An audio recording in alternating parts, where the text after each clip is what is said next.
New questions about LMPD transparency. The department stepping back from press conferences in some cases of police shootings.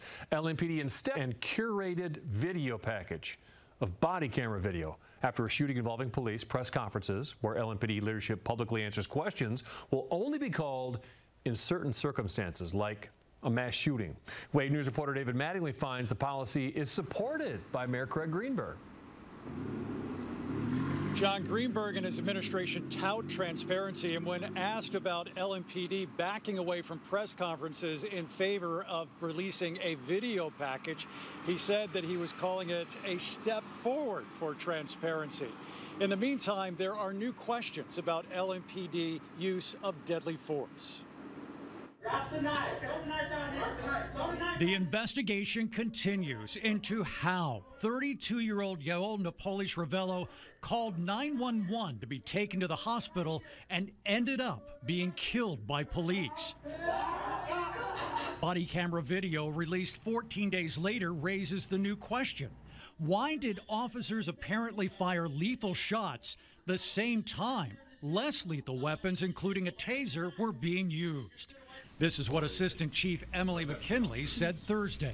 Officers communicate with each other while they're on scene, so that's for the officers to communicate with each other while they're on scene. Seeking more information, I asked the same question Friday. This was the department response. The use of any or all force in the video provided, when, why, by who, where, etc., is all part of the continued investigation by the Public Integrity Unit.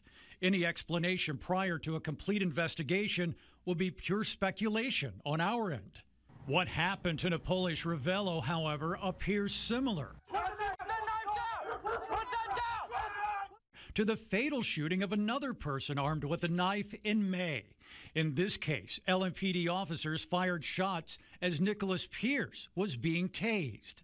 Thursday's press conference was the debut of an LMPD internally produced video presentation that will be the department's regular response after future police shootings. Described as a standardized and curated video package, it showed selected videos of the incident without any specific statements on the officers' use of deadly force. Mayor Craig Greenberg calls the new policy a step forward. That presented a significant amount of information and context about the event. We will continue to do that, and the chief and I are always going to be available to answer questions about that, just as they were yesterday. I spoke to attorney Michael Cooper, who is representing the family of Yoel Napoles-Ravelo, and he had this to say about LMPD's package of selected videos that was released, and quoting here, if they are interested in transparency, LMPD should release body camera video from all who were there and in its entirety. Reporting live, David Mattingly, Wave News. Thank you, David.